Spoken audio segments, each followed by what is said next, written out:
Imagine being stranded in the middle of the Pacific Ocean. No land, no rescue, no phone, no food, no fresh water, just endless blue water stretching in every direction.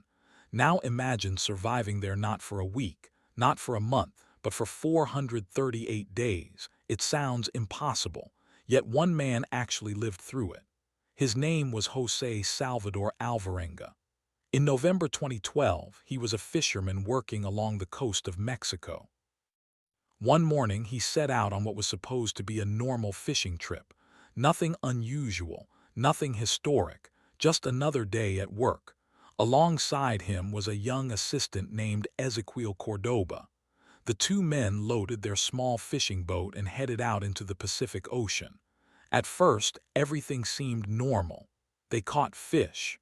The weather looked manageable. Then suddenly everything changed. A powerful storm appeared. Massive waves slammed into their boat. Strong winds pushed them farther and farther from shore. The engine failed. Their radio stopped working. Within hours, they realized they were completely lost. For days they drifted helplessly. They waited for rescue. Nobody came. Their food ran out. Their drinking water disappeared. The sun burned their skin during the day. The cold attacked them at night. Every direction looked exactly the same. Ocean, ocean, and more ocean. Soon survival became desperate. To stay alive, they began catching fish with their bare hands. They ate raw fish. They caught birds that landed on the boat. They ate turtles. When rain fell from the sky, they collected every drop they could. When rain didn't come, they faced unbearable thirst. Days became weeks. Weeks became months. The isolation started affecting them mentally. There was nobody to talk to except each other. No news, no calendar, no idea where they were. No idea if anyone was searching for them. Every sunrise looked the same. Every sunset looked the same. The world seemed frozen. Then tragedy struck. After months at sea, Cordoba became seriously ill. He struggled to eat raw animals. His body weakened. Eventually, he died. Suddenly, Alvarenga was completely alone. Imagine that for a moment.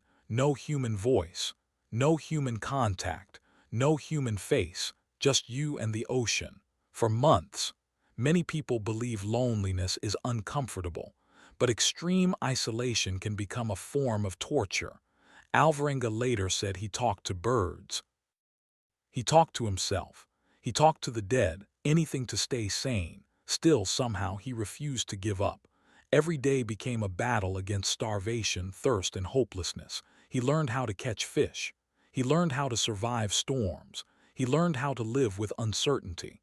Most importantly, he learned how to survive one more day, then another day, then another, and another. As the months passed, he drifted farther across the Pacific Ocean than anyone could have imagined. Thousands of miles from where he started, carried by currents, carried by wind, carried by pure luck.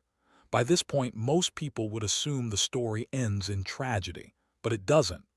On January 30th, 2014, after 438 days adrift at sea, Alvarenga saw something he hadn't seen in over a year: land.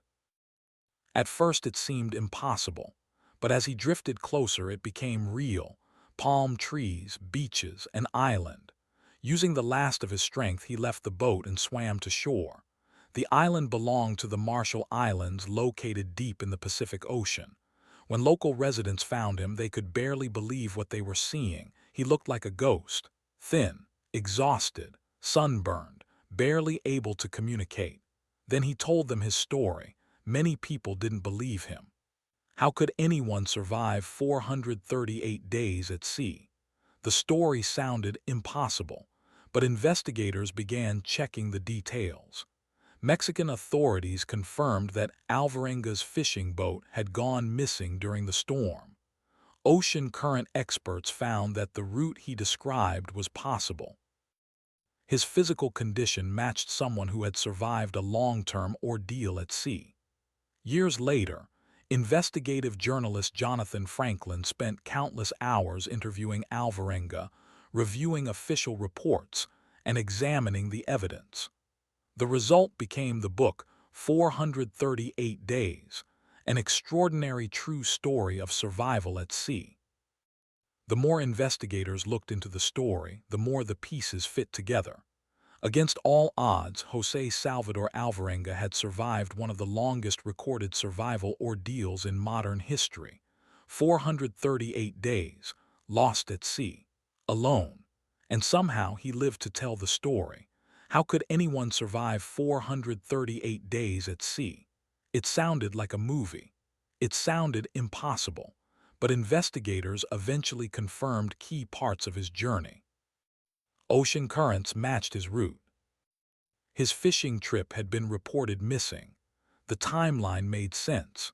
Against all odds, José Salvador Alvarenga had survived one of the longest known survival ordeals in human history.